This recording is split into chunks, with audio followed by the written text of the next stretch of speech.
Hey guys, welcome to the Talk Murder to Me podcast. Tonight we're doing a story request for our good friend and Talco Supremo, Rachel. And this story takes place in Russia. Hold on, I'll be right back. What do you mean you'll be right back? We just started. Oh my God, is that a chainsaw? What? I thought we were going to Russia.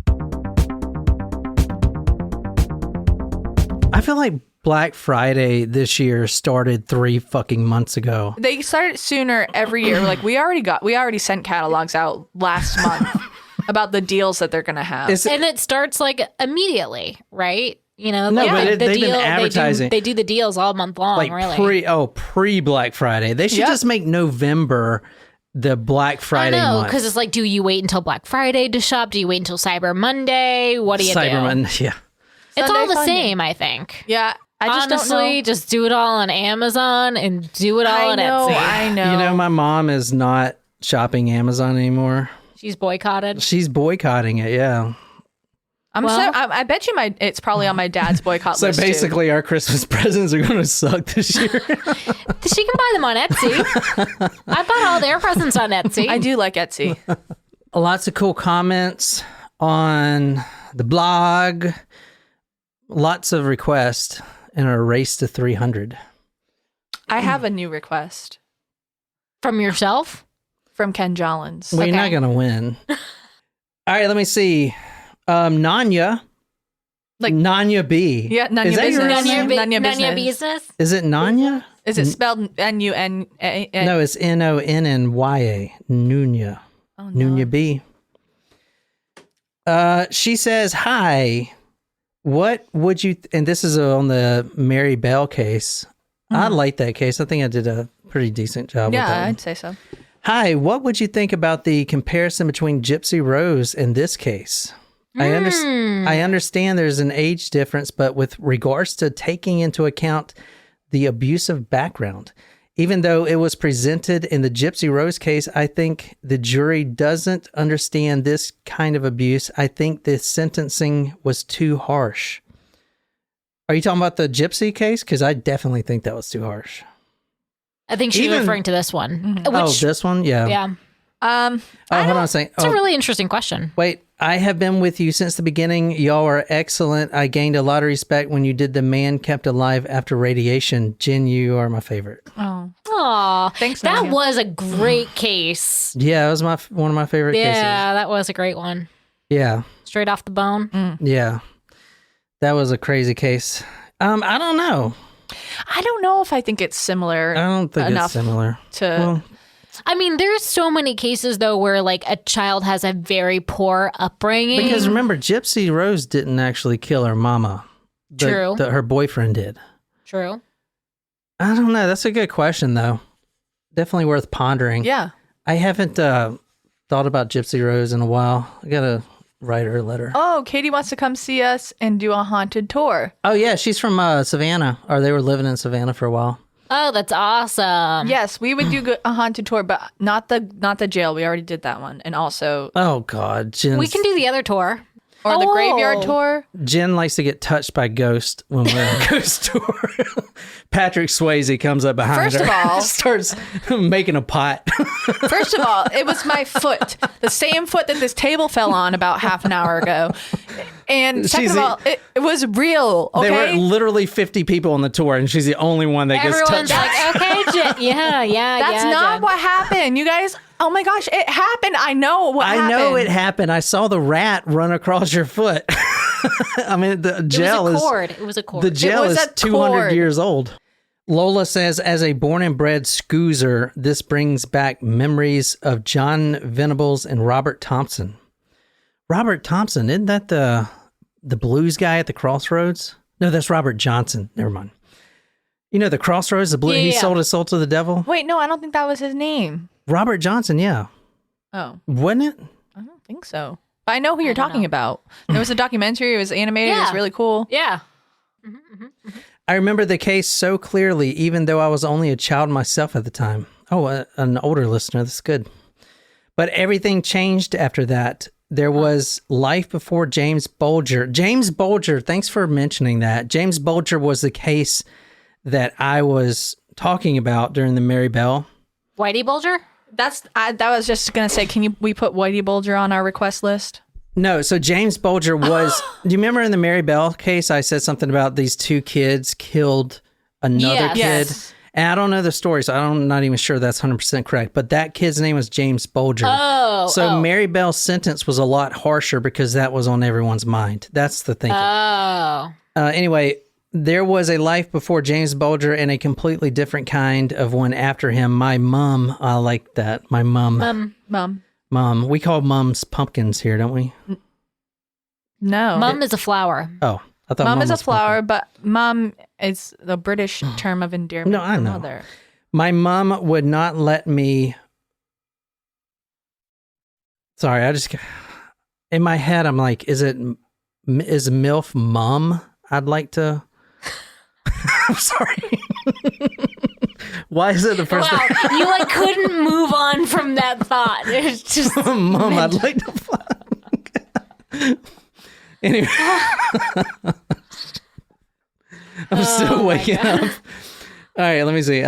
My mom would not let me move and adventures past the front porch alone where no more. God bless the little soul.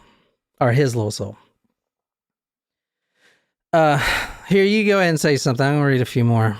I might save them to the next episode. Yeah, save Okay. some. Yeah. Yeah, I'll save some. So we're going to stop at Erica. We'll do Erica's comment on We the can't next see one. we can't see the screen if that's what you're. No, I'm just reminding myself. okay. Yeah. And we do have a new Taco Supremo to welcome Caroline. Caroline. Caroline, she's the reason for the word taco.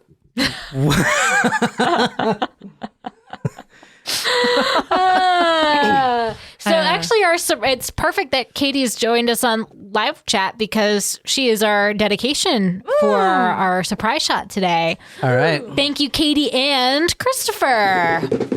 Thanks, guys. And yes, I did go to Total Wine. And yes, we have a variety of surprise shots that will last us for a couple weeks. Thank goodness. A couple weeks. Y'all, I'm just excited for. Okay, I'm gonna do this. This is a really good Bloody Mary, Jen. It is a really good Bloody Mary. Thank you. I really think that I need to get my bartending license, and I think that's gonna be something that I do. Yeah. You nailed it with the pickle juice in it. Don't give my secrets away. Oh, and it's Pickle Rick Day. Pickle Rick. I'm Pickle Rick. It's National Pickle Day. It's National Pickle Rick Day. We should get some fried pickles. I know, right? As soon as I did that episode this morning, when I edited it for you, I was like, oh, I want some fried pickles from Hooters. They make the best. Do they? The I've Hooters is never all the way. been- Actually, no, I have been to Hooters, but I've never been to a Hooters, but there is one in North Charleston. But now that I think about it, buying pickles from Hooters just does not seem like a good idea. Eating pickles from Hooters. no. Ironic. Wait, isn't Jess working at Hooters? She's working at Hooters? No. Wasn't she working in the kitchen? Yes, she told us this last time. We should open a restaurant called Pickles. I would totally be down. And all the guys would wear these green, like, elephant. That's where you lost me. Stop. I kind of have to pee a little bit. You're gonna... You just lost me on that one. All right, Katie, this is for you. And Christopher. And Christopher. Surprise shots. Surprise shots. We don't know what they are because they're a surprise. They're drinking mimosas. All like right. Well, mimosas. cheers to you guys. Cheers. Cheers. Ugh. That is not mixed with the Bloody Mary, I'll tell you that. Was that like Fruit Loop vodka? Ugh. Ooh, that was strong. Oh, it was fucking strong. My stomach's burning. That was 99's Oh, there goes my liver. Finally, black cherry. my liver's finally giving out. Hey guys, if this is your first episode, this is the Talk Murder to Me podcast. I'm sitting here with Jen and Nicole. My name is John, and tonight we are doing a story request for our good friend Taco Supremo, Rachel. And I'd like to ask her why she requested one of the most brutal cases that I've ever read about. It's a very interesting case. This is a serial killer in Russia. Do you want to take a guess of how many people he's killed? 12. You better up that number. 56. Oh, shit, that's actually really close. Well, probably 56. So he's killed 51 on record. Oh. But honestly, this is one of the cases where he's like, wait, did I kill her? Or did I kill him? Is this the one where he, the killer, it was something to do with like a checkerboard or a chessboard? No, that is that is a Anton or something? Yeah, the chessboard killer. I haven't done that yet. You did read that book though, didn't you? No, Brienne's done that one, and that's a Russian story. He's the chessboard killer, and I haven't done the story, but he was trying to hit like however many spaces are on a chessboard, a chess set. Board, yeah. Whatever, 56 or whatever. Anyway, he got one away from it, and that was his goal. This is going to sound bad, but can you imagine the disappointment being one away? Dude, if I was... That sounds terrible, and I realize that. But you know what I mean. Because if I was the detective, I'd be like, yo, I'll give you 2 hours. Just... No. Shit.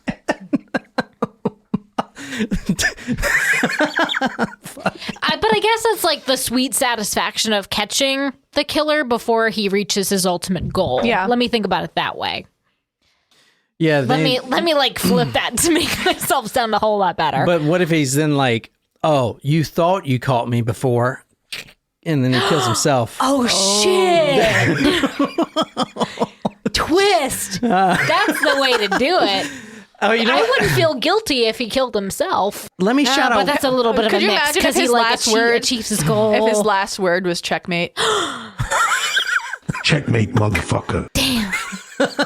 I don't know. Maybe we're feeding this guy the right ending to his story. Is he in prison? Is this guy in prison? I think so. I haven't done the story. But that's on Brienne's Among the Dirt and Trees. Real quick, guys, that brings me back to the Randy Stare. I'm sorry, but I got to remember. Sorry. I really got to shout Emmy out. Emmy J, she left a comment, and I told her I would shout her out. But about the Randy Staircase, this is only going to take a second. We got really drunk on that case, and if you're a Supremo, then you could see that we recorded for literally 3 hours for that episode. So we didn't get to half the stuff that I wanted to get to. Anyway, Emmy J on the blog had a really fantastic comment. She says his autopsy, talking about Randy Stair, which I didn't even get into, states that he was wearing female undergarments. I think he was struggling with gender identity issues, and it manifested into a sick obsession with Columbine. Interesting story, listening from the UK. Wow. And and actually, I know you just heard about the story with me doing it, but the fact that you caught on to that is excellent. Because that is a little known thing. And I put 2 quotes from him. I replied to you. I said, Randy admitted in his videos, because I watched all his videos, there was 2 quotes that I pulled that may speculate that he was going through an identity crisis. Quote, I'm a girl who's been trapped in a man's body for 2.5 decades, and I need to get the hell out. I don't belong on this planet, nor have I ever. And also, quote, the girl in me is clawing to get out, end quote. So thank you so much, Amy J. That was a fantastic comment. I love seeing comments like that. It really pushes us forward. So thank you so much. Yes. All right, we're going to Rostov. Tell us what was going on in Russia around in the 80s. Cold War. Yeah. Well, like after that. The fall of... Yeah. I don't know if... I wouldn't say it's really the fall. The fall of the wall. The Berlin Wall. Yeah. That was in 91, though. Yeah, well, this story That was in Germany. This story takes place over almost 20 years. This guy's been killing. I mean, he's killed 51 people. But this is where he's from, or this is where he killed most of his people at, in Russia here. Rostov. It's a big place. Yeah, and also he's killed, and because I might forget to mention this in the episode, because this is going to be a very densely packed episode. A lot of information here that I'm going to be throwing at you guys. Lots of penises here. So I might forget to mention he also goes down to Uzbekistan, which is why I mentioned it earlier, and he kills a few people there. Now, a lot of the photos, they're photos of all the victims. I mean, obviously, it's fucking Russia, right? They don't censor shit. But I'll put all those photos on talkmurder.com. They are brutal, man. Brutal. And this guy there's a reason they called him the Red Ripper or the Ripper of Rostov. But he's killed all over. He was actually, his job, as we'll get to, he was a traveler. And forgive me, I'm not 100% as smart as Nicole with world geography or history, but during this time you had, I'm trying to not sound stupid here, it was the socialist experiment. That's the word I was looking for. So that is where the economy is completely wrapped up, and everything is owned by the state. Everything is owned by Russia, and not only that, unlike capitalism, where wealth is quote spread. Yeah, unlike capitalism, where we'll start a business to compete, and then that will drive prices down and increase supply, stuff like that. A lot of people will say capitalism is horrible and it exploits workers, which, yeah, I don't disagree with that at all, but I think it's the best system that has ever been invented compared to the other ones. For instance, socialism has been tried many times, and it has always failed. It is where the state mandates everything down to the last nuts and bolts of anything produced to be accounted for and produced by the factories. Does that make sense? Mm-hmm. So everyone is kind of given the same thing, and it's basically micromanaging an entire country and the entire economy. And it does not work, as you'll see. It just does not work. It has never worked for any country that's tried it, and it will never work. Because you need that. There's one thing that you need to drive an economy forward, and that's incentive. You need, I know greed is really bad in capitalism, but that incentive to make money helps drive us forward. And a lot of people say we're driving forward off a fucking cliff, which is probably true. But it's better than the alternative. Exactly. So don't feel bad when you buy a bunch of shit from Amazon, because guess what? If everyone in America, we're the buyers in America, let's be honest.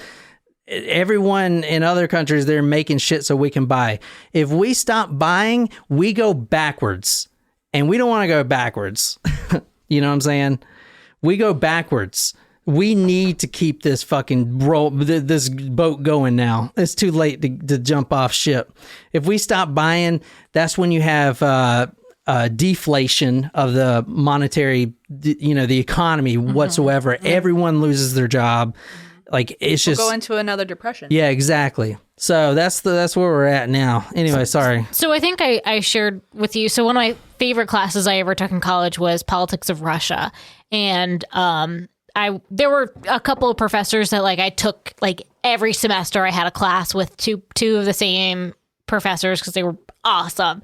And one taught this course, and she lived in Poland in the 1980s. So this was back during this exact time frame. And she shared how during that time, you could only get what was produced, which was in a short period of time. So you would have, when they had jeans, everyone would stand online and go get jeans because they had it then. This was the only time they're going to have it. You never know when they're going to have it again. Yeah. Same with pillows. And she'd be like, why the fuck am I standing in line? I don't really need pillows, but I'm standing in line to go get them anyway because you never know when you're going to get them. And it's like the toilet paper and paper towels during the COVID pandemic. So think about it for every commodity. Yeah, for every commodity. I mean, everything. It was so inefficient because let's say tractors. All tractors have to be the same color. They have to have the same nuts and bolts. But if they can't get those, then production ceases. If they can't get those exact bolts of that exact paint color, then production ceases. You know what I'm saying? Then you have people hoarding stuff. I'll put all these photos on talkmurder.com. You guys can go there. We're just going to start at a random victim. Boy? Sorry. That isn't random. No, it is random, actually. And not random. You auto-generated the list of victims, and this is the one that came up. Kind of. Yeah. I did read a book for this, and let me get the name so I can credit it before. But it is called The Red Ripper. And Nicole's going to be reading from the book tonight. So all the quotes that she's going to be reading comes from this book. And let me just pull it up right quick. This book is called The Red Ripper, Inside the Mind of Russia's Most Brutal Serial Killer. And this is by Peter Conradi. And he's written a couple other ones too. But I think I read another one of his. Let me see right quick. But that's the book that Nicole's going to be reading from tonight. So that's just kind of a credit up front in case, I forget. But yeah, he's written a lot of shit. Anyway, let's get on with it. If you want to describe this boy here. Young. He doesn't look Russian to me. No, he looks British. Yeah, doesn't he? I was thinking that too. Yeah, what the fuck? How funny. He is a white How old boy, is he? probably like, I'm going to say 13. Yeah, I was going to say 12. Oh yeah, he's 11. Oh. Dark brown hair. I wouldn't say it's a bowl cut. It's more like a mushroom cut. It looks like a 60s haircut. Yeah, it does. It does. Is he wearing a tie? Mm-hmm. Is this a school uniform, yeah. perhaps? Mm-hmm. And he's got big teeth. Yeah. Long chin. Yeah, it does. He does look really British right there. Maybe it's the haircut. Could be. Yeah. So I'll put that on talkmore.com. His name is Sasha, which that's that guy's name, right? Sasha Cohen. Mm-hmm. Yeah. Yeah. Sacha Baron Cohen. Mm-hmm. Yeah. Because I kept seeing Sasha. There's a lot of people in this story. A lot of these people in the story have the same name. Well, probably because there's so many of them that they just share the same first names. But yeah, Sasha, there's two Sashas that are victims here. Because when I first saw it, I was like, oh, it's a boy? But then I thought of that one guy. It's a boy's name. Yeah. And a girl's name. There was a basketball player with the first name. I think Yeah, Sasa Pujovic, I think is his last name. Yep. So if you're on live chat, you can see that now. But this is Sasha Shepol, and I'll probably pronounce his name wrong. In fact, the author of the book, there's this one city that the Red Ripper kills in, and the author even says the city of the impossible to pronounce name of, and it was like literally 26 fucking letters long. Like that one word. So I was like, I don't feel that bad now. If he's gonna write that in the book, I don't feel that bad. What is the longest word? Is it anti-disestablishmentarianism? I don't know, but I feel like he just wanted to say that. I did because yes, you did. but because when he said the hardest word to pronounce, and I always confuse that word, but I like that I know that word, but I forget what it means. But I think I know what it means, but I'm not going to go into that now. All right, so Sasha, he was 11 years old. He was killed on August 28, 1984. He was killed on the banks of the Don River. Now, can I just say one quick thing? Yeah, go ahead. I know why we aren't assuming right off the bat that this child is Russian. Why? Because he's smiling.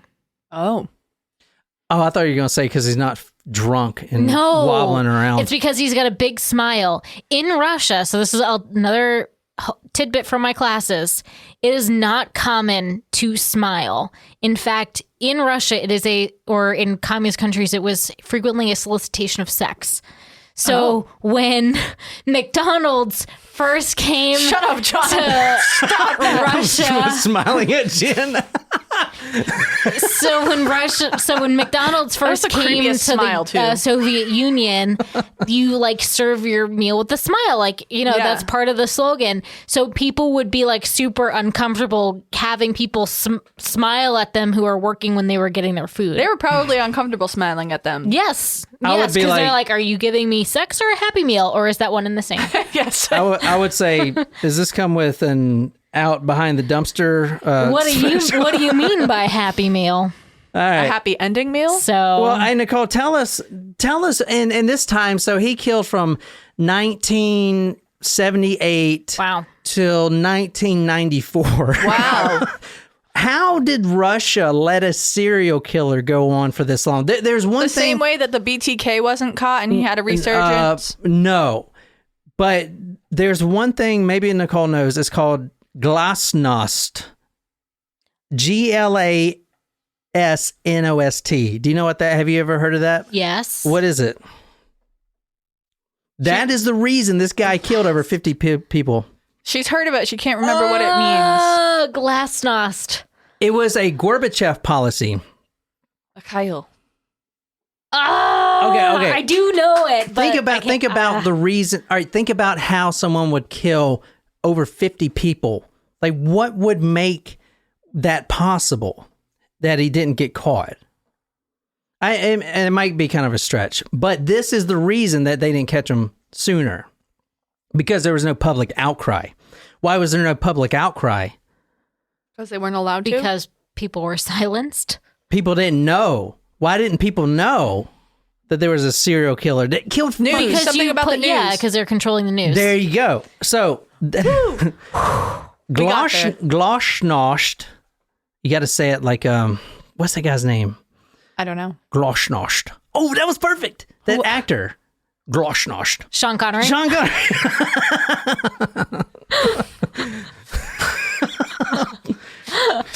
Jen, I'm smiling at you, Jen. That was pretty good. I was impressed. You're normally not an accent guy if it's not Southern, so. Suck it, Trebek.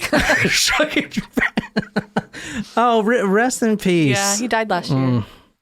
Yeah. Oh, I forgot about that. Have you seen the picture of him spread out on the couch?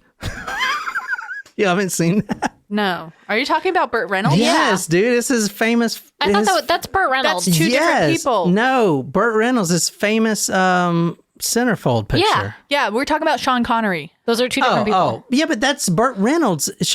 plays Sean Connery. No. In the Saturday Night Live? No, Daryl Hammond plays Sean Connery, and Norm McDonald plays Burt Reynolds. Okay, never mind. Sorry. Norm McDonald fucking died. I know. Yeah. He just died. Which I don't think he was that funny. I'm sorry, I shouldn't have said that. I'm Turd Ferguson. I don't think I never got his comedy, but I know that I saw Seth MacFarlane say that he was the one of the hardest guys to work with on Family Guy. Really? Like, because he just played death, but he, I don't know the whole story. I didn't know that but, Norm McDonald was in Family Guy. Yeah, he played death. Oh, yeah, he was the Grim Reaper. That's right. That's right. Death. Well, you know. All right. Glasnost is Gorbachev's policy of censorship and self-censorship. So this is Big Brother Russia we're talking about tonight. And this is very important. This is Big Brother Russia, the whole socialism. If you've read 1984, just like that, where you can't just go and talk bad about the government or they will whatever. literally kidnap you and break your fingers so you never write things again. In fact, the KGB is the one that caught this guy. KGB, that later became the FSB. That later still exists. Completely dissolved into Putin and his greatness. It's just Do you remember Vladimir Putin. Do you remember when texting was first a thing and they had the KGB, which was kind of like Google, like you had to text the number. Do you remember that? What? Text the number. It was like a search engine that you texted like. Never mind. You guys don't remember. Is it like a 1-900 hot guys? No, it wasn't a 900 number. It was like text 111-1111 for the KGB, and you could like text them. Why would you text questions. the KGB? Not the same KGB. It was a different. Different KGB? Yes. Are you not talking about KFC? No. like some fried chicken, please. Because they genetically modify their chickens. All right. Glasnost is Gorbachev's policy of censorship and self-censorship. Meant that as this guy kept killing, the media never announced it because they were not allowed to. At this time, the whole time he was killing, the media was restricted from bad news. They could not talk about car wrecks. They could not talk about train wrecks. But they could talk about how well the Soviet Union's doing and their 5-year plan and how everything's going great and wonderful and everyone smells like roses even though there's dying corpses that smell like shit. It was just... It's kind of like North Korea. Like, everything's all happy. Yeah. This the president doesn't poo. Everything's coming up roses. Which, congratulations, Un. You're losing weight. You're looking good, Un. Something's happening there. You think Un listens to this? That'd be so cool. Here. Does he speak English? I don't know. Un, I know you're doing your sister. I mean, everyone knows that. That's his sister up there. He's doing her. What? Yeah, his You're sister. going to get a shot. He's married. Just a cover? I don't know. Well, apparently Un was a really good guy. I saw his documentary. He was like a little... Yeah, like he used to play basketball. Yeah, he played basketball. What was that on? that was in the thing on Hulu. Yeah. Are you getting me way off fucking track? No, Yep. you're Getting yourself way off track, sir. All right, this is a little bit about what we're going to see. And there's plenty of pictures, so we're going to see all the pictures. But if you want to read this, Niquiz. The attack was fast and ferocious, the body so badly mutilated that Sasha's father fainted when he saw it 5 days later in the morgue, with the eyes literally gouged out. He could not believe a man could have been so cruel. He was so convinced that a bird had done it after his son's death that he even consulted a couple of zoologists to ask whether crows would have really plucked out Sasha's eyes as he lay there. Ew. This guy, the father goes and consults a zoologist because his son, 11-year-old son, is laying there.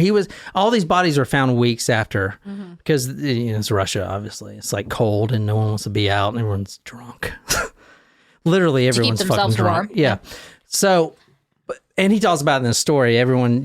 You don't know someone in Russia unless you drink with them. That's exactly what the author said. So this guy that we're going to talk about, the serial killer, sorry, I'm getting off track. He wasn't a drinker. That's why no one hung out with him and everyone thought he was really weird because he didn't drink vodka. Anyway, this guy's dad, Sasha's father, actually went to a zoologist because his son's eyes were completely plucked out, even though his son's body was completely mangled.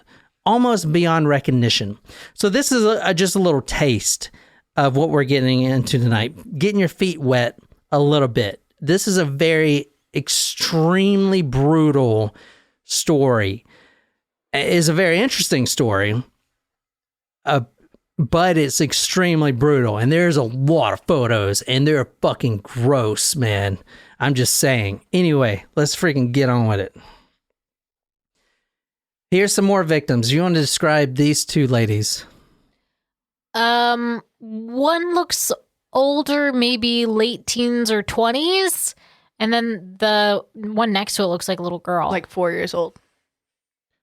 A little bit older than that. 7? You think she's 4? 7? Well, she's 11. Okay. Do they kind of look alike? Kind of. Maybe mother and daughter. There you go. Mother and daughter.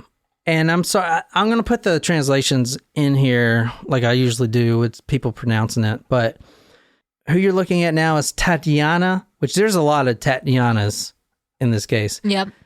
Tatiana Petrosyan. Tatiana Petrosyan. She's the one on the left. She's the mama bear. And then she's 32 years old. On the right, you have her daughter, Svetlana. Svetlana Petrosyan. They were both killed in late May of 1984. The bodies, I should say, weren't found until July 27th. So almost a month later, which is routine for this killer. A lot of the bodies that I'm going to show you tonight are nothing more than skeletons, really, because they take weeks to find. Some of them weren't even found, especially the ones in Uzbekistan. The guy actually had to go there and show him where he killed these people. You know what's interesting is that these pictures, like even though the killer was only in practice from that we know of from 1978 to 1994, these pictures look like they're much older. Yeah. Like these look like they're, like I said earlier, like 50s or 60s. Yeah. And I wonder if that has to do with, the They're state of the behind world. times, yeah. Yeah. Most of these murders occur out in the wilderness, a lot of them in train stations. And as we know from Nicole telling us about her days where she went in college and got this degree and all this stuff, Russia at the time was very slow, very unproductive, very inefficient. So the fact that he has time to pick up a woman or a boy from a railroad station, take them out to the woods, and then get on the next train tells you that the trains weren't moving very fast and they wouldn't show up in regular intervals anyway. Plus, there was no one out there, so it took weeks for the bodies to be found. With the same premise as what I just said, these two girls, women, mother and her daughter, were found a month later around the train station. They both get off at the train station and they meet this guy that actually the mother had already knew. They had already been having an affair. It was 6 years ago, and then they took a break. And I'll get into all of this stuff later. But she actually knew him from years past. Now, this guy has already killed over 20 people. For instance, the mother and daughter here is victims 21 and 22.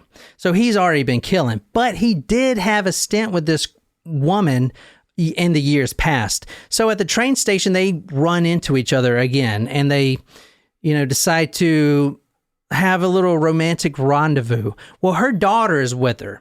And if you're asking, well, why would a mother take her daughter out with this random guy in the woods to have a picnic? That is why, because they already kind of knew each other. You guys understand? Mm-hmm. They are waiting for the next train, and they go off into the woods to find a romantic spot because he is going to have sex with the mother. And the daughter knows that mama is going to have sex. This happens all the time. Her mom apparently is promiscuous, and this happens a lot. So when this happens and the daughter's with her, she would just simply go a few hundred yards away, a few hundred meters away, and play by herself while her mama is getting it done to her, right? So that is what's going on now. And honestly, like in Russia, I don't know if this is a fact or not, but I feel like people can just have sex wherever the fuck they want. And I don't think anyone's going to say anything, I don't know. I don't know about that. I mean, I don't know, maybe you want to go to Pornhub and check out some of the videos in Russia and see if they have sex outdoors. They do. But I don't know. It seems like they're just laissez-faire with the whole... Oh, yeah. When was the last time that you were doing some research on this? Getting plowed. I feel like in Europe, there's a lot less taboo about sex than there is in the United States. So that doesn't completely shock me. Yeah, we're a nation founded by Puritans. What can we say? By men, by phalluses. That's everywhere, but, All right. So everywhere has got a monument that's shaped like a penis. Basically, they're waiting on the train. Mom lays down. This guy, Andrei, which we're going to talk about, puts down a blanket. She takes off her trousers. He starts having oral sex with her. Now, he tries intercourse. She's horny. The daughter's in the bushes playing with a new doll. Actually, the guy had a doll with him that he gave to the girl just for occasions like this. She is getting it done to her, oral sex. He decides he wants to have intercourse with her. He's going to put his penis inside of her right there in the middle of the clearing. Anyway, he cannot get an erection. He tries to have sex with her. He tries to have intercourse with her, but cannot get an erection at all. That's important. The whole not getting an erection thing, that's part of his makeup. He never gets an erection. It's not vodka dick. Vodka dick. And no, actually, that's a good point. What they call it, whiskey dick. Yeah, right. I She know, was making but we're in Russia. But when in Russia, you drink vodka. you just slap it around a few times. Hello?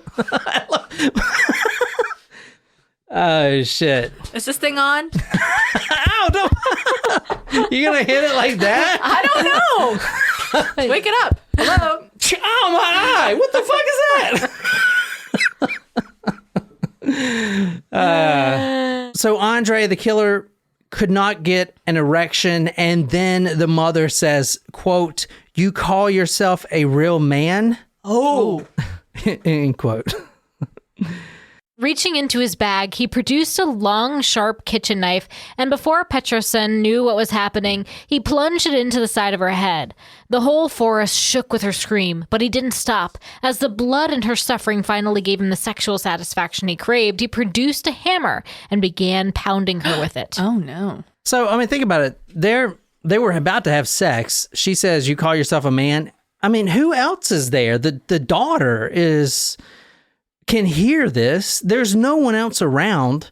the daughter hears the daughter hears her mother moaning, and then she hears that blood-curdling scream that her mother lets out when he takes the knife and, quote, plunged it into the side of her head, like into the temple, just, I mean, holy shit.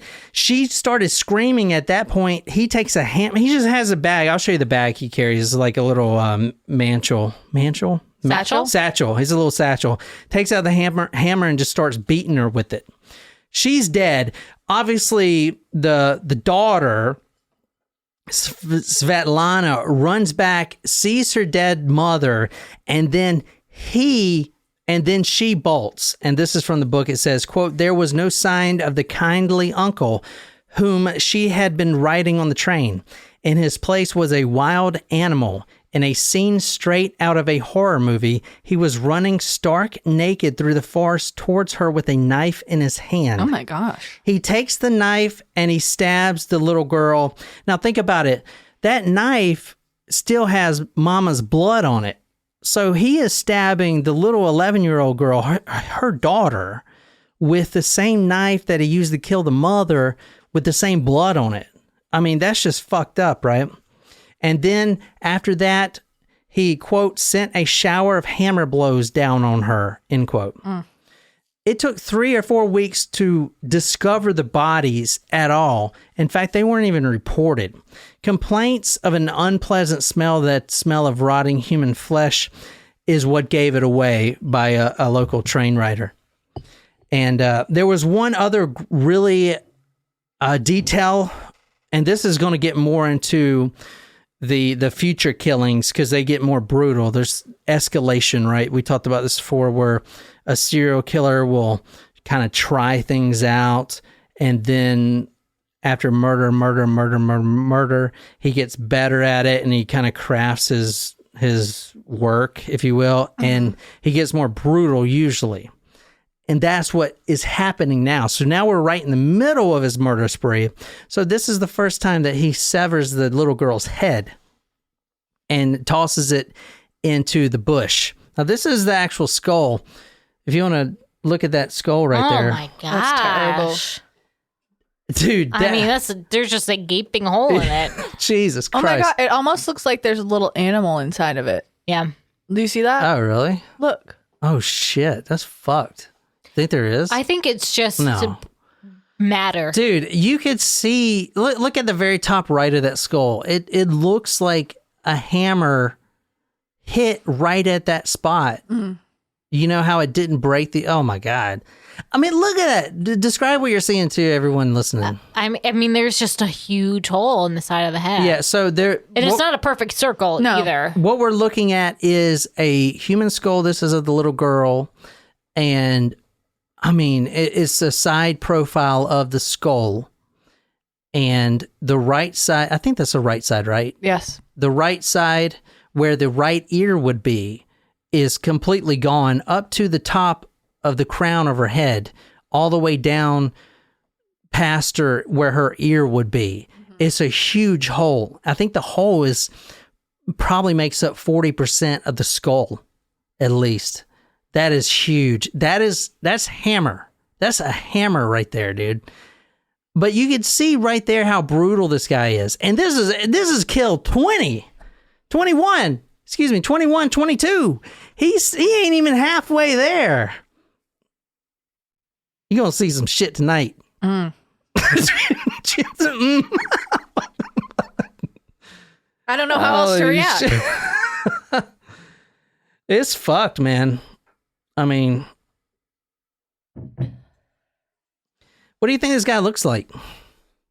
I bet he's going to look totally fucking normal. I think he's probably like a small man. Actually, he was... I'll show you a picture of him before he's all crazy and shit, but he was actually a really good looking man. He was a teacher. Oh no. Yeah, he was a language teacher. I told you, the job is stressful. Well, I mean, Not that stressful. Well, he was a children's teacher. That's where he picked up his lust for the children. Oh. There's your man. Well, I wouldn't say he's attractive, but perhaps we should go back. He's fucking crazy. He almost looks like crazy looking. He looks like Gollum. Yeah. This is my favorite picture of him, if you want to describe this one. And I'll put these photos on talkmore.com.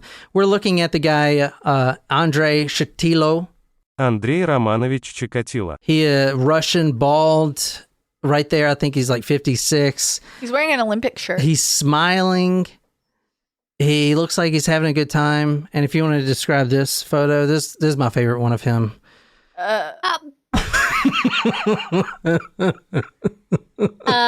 He's got his dick out. So. He's just in his jail cell, this wiener out.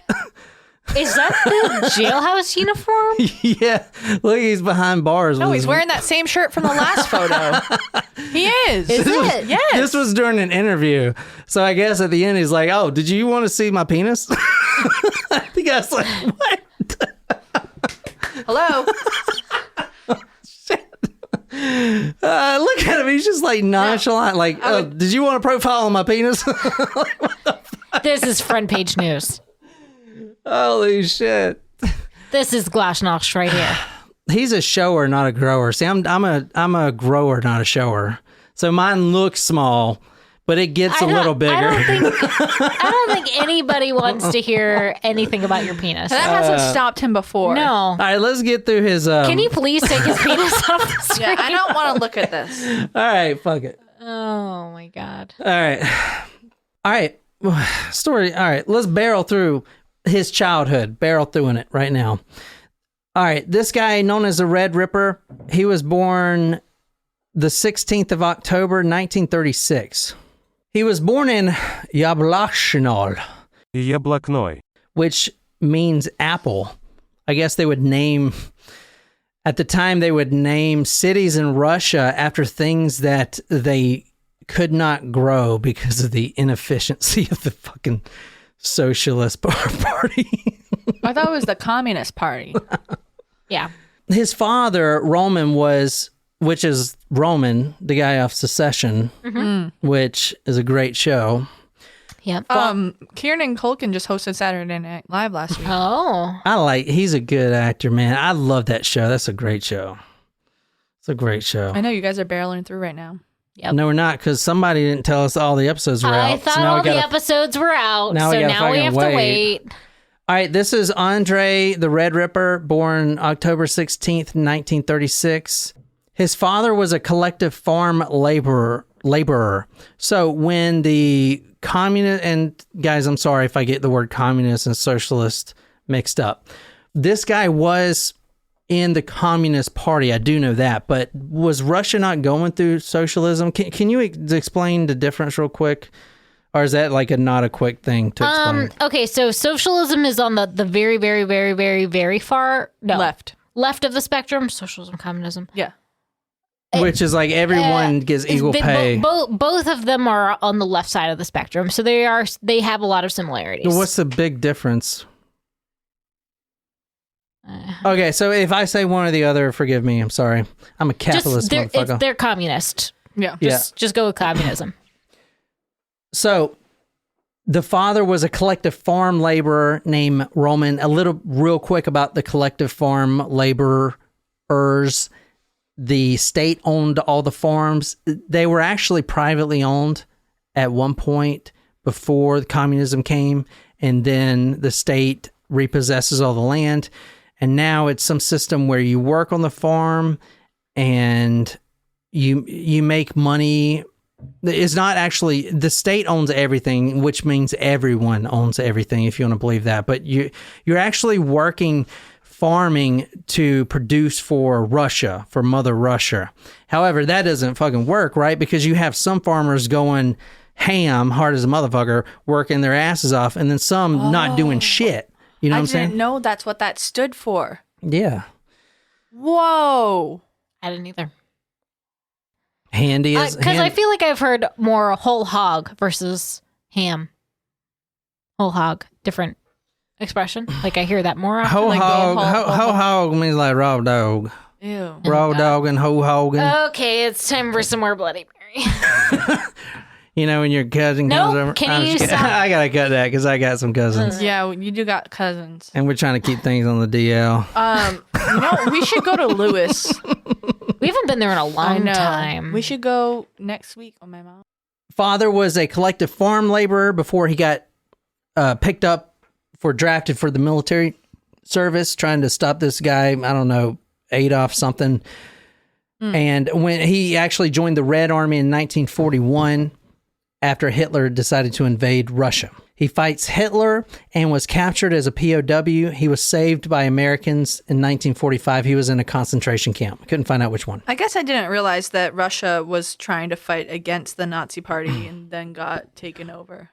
I know this news doesn't really make it on TikTok or anything, but there's some really interesting things that go on in the world besides the narcissism that we like. For instance, there's a Nazi accountant. It was a female that worked at the concentration camp. I can't remember which one. It wasn't a well-known one. It was in Poland. But she was found recently, and she was required to show up for a trial, and she fled. And she's 98 years old. Oh my God. Right now, and she fled. Damn. So that is going on in the world. Well, there was the recent documentary about an accountant who was put on trial too. It was a male. This is a I think female. that was on. This is a female. That may have been a Netflix. I one. feel like the sentiment is that they're just gonna fucking let it go. Well, but I do like the fact that they're still chasing fucking Nazis. I love that.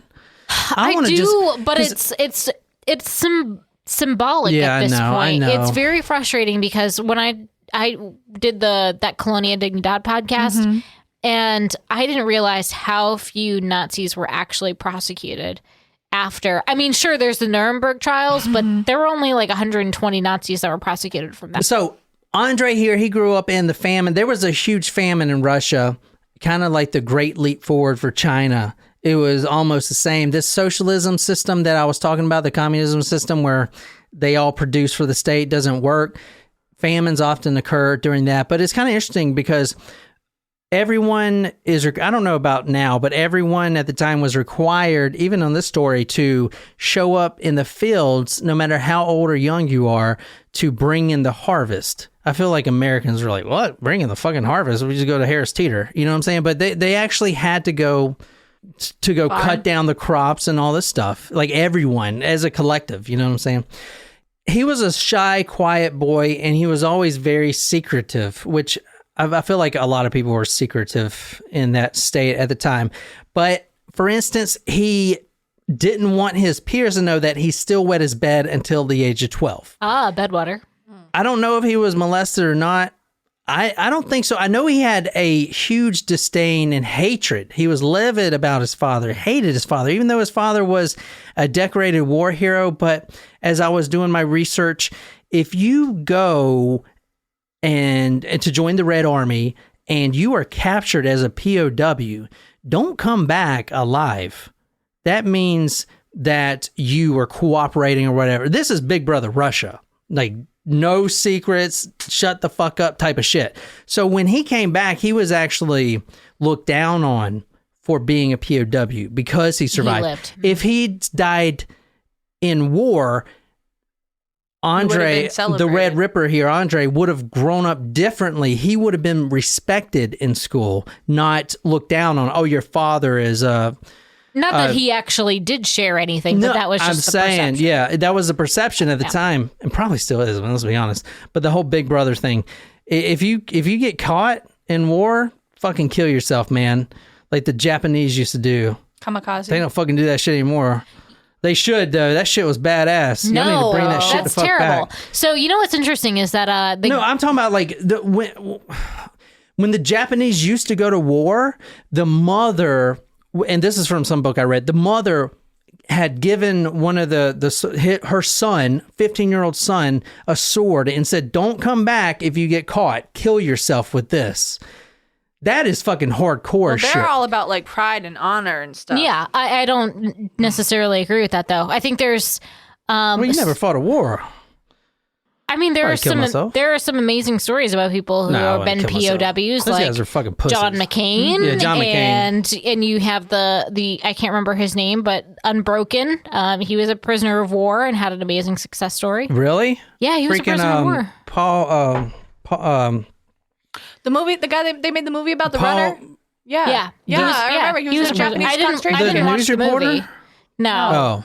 And then so I was just reading. The guy who was the original Inglorious Bastard. Yeah. He was a prisoner of war. That guy should have a statue built. And I loved his. Oh man, his quote. Anyway, I will keep. What's his quote? Say his quote.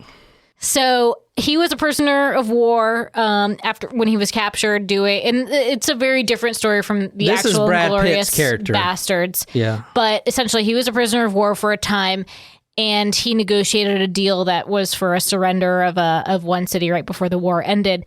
And so this Nazi, he was the prisoner of war. This Nazi general, I can't remember who it was. And he's begging to this guy, like, you won't hurt my family. Like, please don't kill and torture my family. And the guy just says, who do you think we are? Nazis? And walks out. Oh, burn, motherfucker. This dude is badass. Holy shit. A lot of those Jewish people are fucking badass. I ain't gonna lie. They know that Krav Maga shit. Holy fuck. They'll fuck you up. Well, he was not Israeli, but that's okay. He was Jewish. Well, he wasn't Israeli. Yeah, there's a difference. Yeah, he was American. All right. Anyway, we got to get on with this. His classmates, they kind of ostracized him, and he was a little short, puny type of kid growing up. Now, he does grow up to be tall and domineering, but when he was in child school, he was very short and bullied. He also had chronic short-sightedness, and he would refuse to wear the glasses, which... Are they too thick?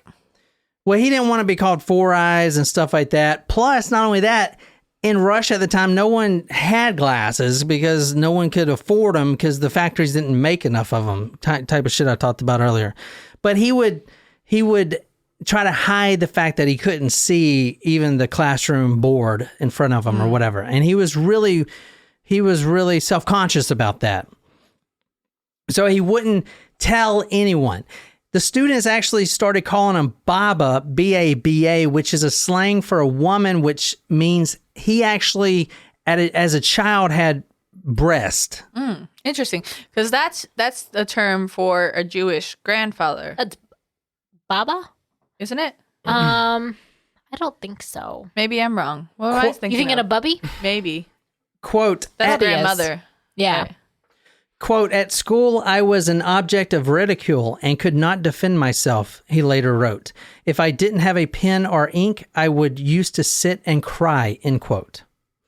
So, at 16 years old, he actually hit a growth spurt. And now, instead of being the puny little kid, he was the tallest kid in class, the biggest kid, the most muscular kid in class. No one would mess with him. He was still an outcast, but no one would make fun of him to his face, kind of thing. He was strong, and he actually, I'll show you his picture, he was a good-looking guy, a really good-looking guy. And that's one of the things he used to pick up all these random victims, right? Because most of these victims are random. So, he found a passion when he was 16 as an editor of a school newspaper, and that passion was interpreting and spreading propaganda and news. Well, propaganda is what they would call news in Russia. And he fell in love with communism. Communism. That's all he wanted to do. He was obsessed with the theory. He would read Marx, Engels, all those guys, Lenin, all those people, and he just got obsessed with it. However, at this time, even though he was really good looking, ridiculously good looking, and tall and broad shoulders, he had trouble with women because of one reason. He couldn't have sex. He first tried at 19. His younger sister, hooked him up with one of her friends who was 17. They tried to have sex the first time. Like, dude, most kids, when they lose their virginity, they're like, boing, kind of shit. Not for him at 19 years old, being tall and broad-shouldered and, He wasn't homosexual. He loved the female body. That's what I was going to ask, is maybe was he gay? No, he wasn't gay, but he did have a lot of male victims. And there's a lot of serial killers that switched from female to male. Right, but the fact that he was having like erectile dysfunction, maybe it wasn't. I don't know what, I could not find out what exactly it was. I don't think anyone knows, but it was not because he was gay, trust me. But he did switch between male and female later down the road in his victims. But I was reading one psychiatrist who was well versed on the case.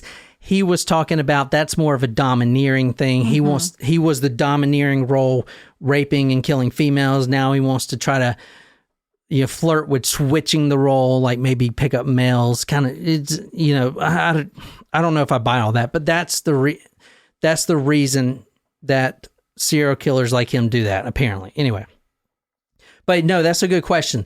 For some reason, and moving on through the rest of the story, for the rest of this guy's story, remember, this guy cannot get an erection when it comes down to having intercourse. You remember the first murder we talked about, or the second murder? What did that woman say? You call yourself a man? Mm-hmm. You call yourself a man, John Perry?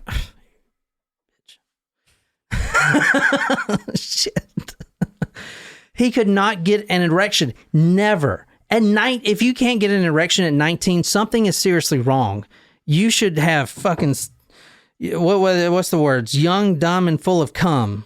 Ew. Oh, Jesus Christ. I don't like that. Terrible saying. Shit. What does it mean that he can't get an erection? Like, what does that do to his psychology? Like, what does he think of himself? He feels like he's less of a man. Yeah. There you go. That's very important for a man, especially being a teenager. That is going to fuck you up for life. I'm telling you, if you can't, you're about to lose your virginity and you can't because you can't get an erection. That's not good, man, at all. Okay, so the girls here would mock him, and a lot of the women that had mocked him obviously ended up getting the hammer. So this guy, even though he couldn't get an erection, he's very conscious. He thinks he's inadequate. So he runs to communism and the communism ideals, and he takes that as his passion. In 1957, he is drafted as a communication specialist in the military. His peers actually started thinking he was gay because he's not a drinker. And I'm not just saying that Russians get drunk. The author talks about that if you're in Russia, if you don't drink vodka with your comrades, then you're not trustworthy. You're suspicious. You're suspicious. That is exactly what I was going to say. You are suspicious. So I don't feel bad saying that anymore, because as I was reading this book, he goes into it. You do look suspicious if you do not drink vodka with your comrades. Well, I guess I'd be suspicious because I wouldn't be drinking vodka. Oh, and so good. This guy is not a drinker at all. The whole time during his murders, he's not a drinker. In fact, the sexual aspect to it, he describes it as being drunk almost. In fact, when he would kill someone, he would almost multiple times get hit by a passing car because he would feel drunk. But he wouldn't drink anything. It was just that sexual power. Delirious. Yeah, just like in a... So did he have sex with the corpse? Let me get to that. He actually... You're skipping ahead, Nicqueeze. Sorry. It seemed like that was able to get his sexual jollies off. I will say this, if you really think about his psychology, and let me put his penis back on here. No, please don't. Let's just... I wanted you to show his penis so you know he's not inadequate. They did not find... He's still inadequate. They did not find semen in any orifice of the victims. Okay, so he's still not able to... There you go. But he did... up. But this is all sexually motivated, 100%. All right, so he felt inferior even in the military. His comrades were thinking he was gay. When he became a sexual sadist, it's like a light bulb that goes off. When you're just sitting there... you're on the bed, your wife is beside you, she's on Wayfair.com, and a light bulb just goes off, and then you realize you're a sexual sadist. That felt a little close to home for how much I'm on things shopping for the house. All right, he says... Wait, you're a sexual sadist? Did I miss something? I don't know. I felt like that's what he was alluding I've been to. fucking smiling at you all episode. It's like the McDonald's thing. Anyway. That doesn't mean the same thing, I don't... John. All right. He was quote, making a joke. I know. All right, this is a quote from him. Quote, while he was... Or, this is a quote from the book, excuse me. Quote, while he was sitting cuddling a girl during a date, she suddenly made it clear that she had had enough and tried to push his arms away. But for a moment, he wouldn't let her go. He enjoyed the feeling of tension as she pushed against him and tried in vain to unlock his muscular arms. After just a few seconds, he gave up and let her go. But in the middle of the struggle, he could feel himself ejaculating in his trousers. Fuck, that was supposed to be something Jen read. So he was able to. Yeah, but do you remember the story we did about the train guy? Yes. Matuska. Sylvester Makusta or whatever. Guys like this, I don't really understand it, but they don't have to touch their members to get off. It just happens. Like a wet dream almost. Or is that pee? I don't know what that is No, that comes out. That's Oh, is it? ejaculate. Okay. You got to watch the sheets. Jesus Christ.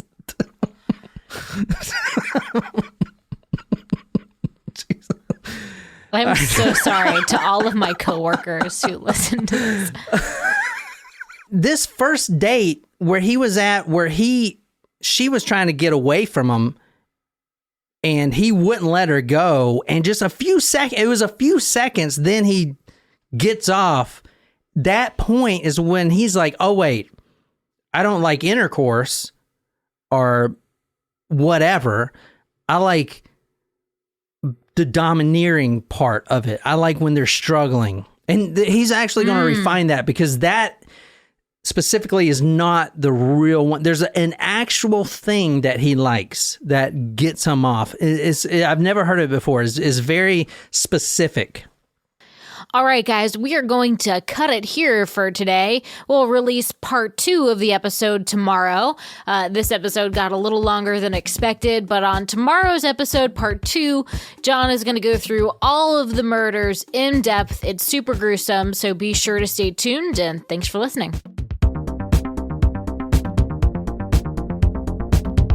Checkmate, motherfucker.